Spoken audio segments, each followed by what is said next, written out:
Hi guys, I am back with the next chapter of the Book of Joy, which is Have You Renounced Pleasure? Most religions have a strong conviction that we cannot discover lasting happiness through our senses. So while temporary enjoyment can come through our senses, it is inevitably fleeting and not the source of enduring satisfaction. There is a Buddhist saying that trying to seek happiness through sensory gratification is like trying to quench your thirst by drinking salt water. But what exactly is the relationship between joy and pleasure and between what the Dalai Lama has called happiness at the physical level and happiness at the mental level? Your Holiness, many believe that as a monk you have renounced pleasure or enjoyment. And sex, the Dalai Lama added, although that was not exactly where I was going. What? The Archbishop said. Sex, the Dalai Lama repeated. Did you just say that? The Archbishop said incredulously. Oh, the Dalai Lama said with a laugh, noticing the Archbishop's surprise, and then reached over to reassure him, which caused the Archbishop to erupt in a gleeful cackle. So, aside from sex, I said, trying to bring us back, have you renounced pleasure and enjoyment? I sat next to you at lunch, and it looked like you were really enjoying the wonderful food. What is the role for you of enjoying the pleasures of life? I love food. Without food, my body can't survive. You also, he said, turning to the Archbishop, can't just think God, God, God. I cannot just think about compassion. Compassion will not fill my stomach. But you see, each meal we have to develop the ability to consume the meal without attachment. Huh? The Archbishop asked, not quite following how the Dalai Lama was using the Buddhist term attachment, and perhaps also not quite following how anyone could not be attached to one's food. Not eating out of greed, the Dalai Lama explained, eating only for the survival of the body. One must think about the deeper value of nourishing the body. At one of our meals, the Dalai Lama had shown me his bowl of Tibetan rice and yogurt pudding and said, "This is typical Tibetan monk's food. I love this." He was eating with relish. There was something deeply relieving about knowing that holiness didn't require a rejection of the simple joys of life, like a good meal and especially pudding. I felt pretty sure that he had gotten some significant amount of pleasure out of eating that dessert. He was clearly experiencing some joy through his senses. I wondered about the boundary between enjoyment and greed. Was it the second or third helping and therefore a matter of portion size, or was it a matter of attitude toward each bite? Jimpa shared with me a well-known Tibetan Buddhist prayer that is often said before a meal. Viewing this meal as a medicine, I shall enjoy it without greed or anger, not out of gluttony nor out of pride, not to fatten myself, but only to nourish my body. Perhaps the Dalai Lama was saying that eating to nourish the body did not require one to deny the enjoyment and satisfaction of the experience. So now to your question, the Dalai Lama said. When we speak of experiencing happiness, we need to know that there are actually two different kinds. The first is the enjoyment of pleasure through our senses. Here, sex, the example I cited, is one such experience. But we can also experience happiness at the deeper level through our mind, such as through love, compassion, and generosity. What characterizes happiness at this deeper level is the sense of fulfillment that you experience. While the joy of the senses is brief, the joy at this deeper level is much longer lasting. It is true joy. A believer develops this deeper level of joy through faith in God, which brings inner strength, inner peace. For a non-believer or a non-theist like me, we must develop this deeper level of joy through training of the mind. This kind of joy or happiness comes from within. Then the pleasures of the senses become less important. Over the last several years, I've discussed with scientists this distinction between the sensory level of pleasure and pain and the deeper level of mental happiness and suffering. Now, if we look at today's materialistic life, people seem mainly concerned with sensory experiences. So that's why their satisfaction is very limited and brief, since their experience of happiness is so dependent on external stimuli. For example, so long as the music is playing, they feel happy. He tilted his head to the side with a smile as if appreciating the music. When something good is happening, they are happy. Good food, they are happy. When these things stop, then they feel bored, restless, and unhappy. Of course, this is nothing new. Even in the time of the Buddha, people would fall into the trap of thinking that sensory experience would bring them happiness.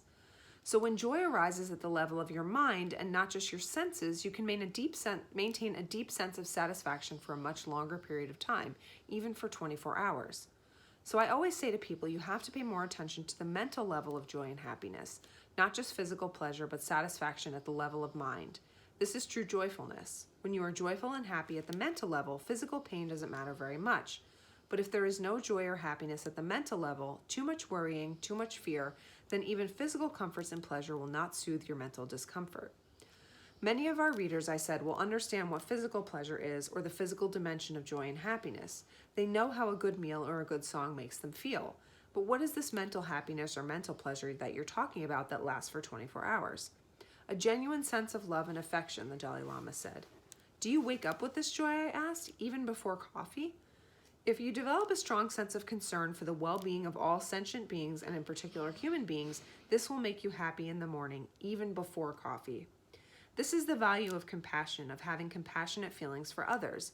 Even you see 10 minutes or 30 minutes of meditating on compassion, on kindness for others, and you will see its effects all day. That's the way to maintain a calm and joyous mind.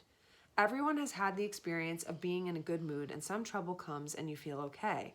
When your mood is really bad, even when your closest friend comes, you still feel unhappy.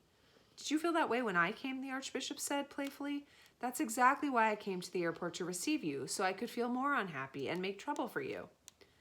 Science has a term for the unsatisfactory nature of pursuing pleasure alone, the hedonic treadmill, named for the Greek school of thought that believed pleasure to be the ultimate good. Throughout history, hedonism has had its advocates back to the birth of written culture. In the Gilgamesh tale, Siduri, the female divinity of fermentation, in other words, alcohol, admonishes, fill your belly, day and night make merry, let days be full of joy, dance and make music night and day. These things alone are the concern of men. Even in the deeply spiritual culture of ancient India, the source of much of the Dalai Lama's Tibetan tradition, there was a hedonistic school known as Charvaka. In many ways, hedonism is the default philosophy of most people and certainly has become the dominant view of consumer shop-till-you-drop culture. Yet scientists have found that the more we experience any pleasure, the more we become numb to its effects and take its pleasures for granted. The first bowl of ice cream is sublime, the second bowl tasty, and the third causes indigestion. It is like a drug that must be taken in ever greater quantities to produce the same high. But there does seem to be one thing in the literature that powerfully and lastingly changes our sense of well-being. It is what the Dalai Lama and the Archbishop have been advocating throughout our first day. Our relationships, and specifically our expression of love and generosity to others in our life. Richard Davidson, the neuroscientist with whom I had lunch in San Francisco, has drawn together the neuroimaging research into a unified theory of the happy brain. I was so fascinated by what he was saying that I could not pay attention to my spring rolls, and those spring rolls were really good, at least on the physical level. There are 4 independent brain circuits that influence our lasting well-being, Davidson explained. The first is our ability to maintain positive states. It makes sense that the ability to maintain positive states or positive emotions would directly impact one's ability to experience happiness. These 2 great spiritual leaders were saying that the fastest way to this state is to start with love and compassion. The second circuit is responsible for our ability to recover from negative states. What was most fascinating to me was that these circuits were totally independent. One could be good at maintaining positive states, but easily fall into an abyss of a negative state from which one had a hard time recovering. That explained a lot in my life. The third circuit, also independent but essential to the others, is our ability to focus and avoid mind wandering. This, of course, was the circuit that so much of meditation exists to develop.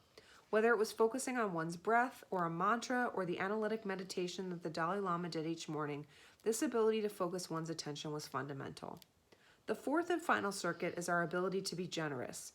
That was amazing to me, that we had an entire brain circuit, one of 4, devoted to generosity. It is no wonder that our brains feel so good when we help others or are helped by others or even witness others being helped, which Ekman had described as the elevation that is one dimension of joy. There was strong and compelling research that we come factory equipped for cooperation, compassion, and generosity. John Bargh, one of the world's leading experts on the science of the unconscious, describes it as one of 3 innate and often unconscious goals: to survive, to reproduce, and to cooperate. In lab experiments where 18-month-old children were shown dolls facing each other, they were more cooperative than those who were shown dolls who were facing away from each other.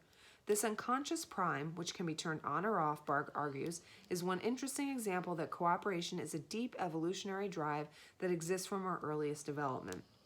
Perhaps more sobering, it has also hardwired us to cooperate with and be kind to those who look like our caregivers, who presumably kept us safe. We are more wary of others who look different. These are the unconscious roots of prejudice. Our empathy does not seem to extend to those who are outside our group, which is perhaps why the Archbishop and the Dalai Lama are constantly reminding us that we are, in fact, one group, humanity. Nonetheless, the ability and desire to cooperate and to be generous to others is there in our neural circuits, and it can be harnessed personally, socially, and globally. All right, I will be back tomorrow with the next chapter. Hope you enjoyed that one. Talk to you soon.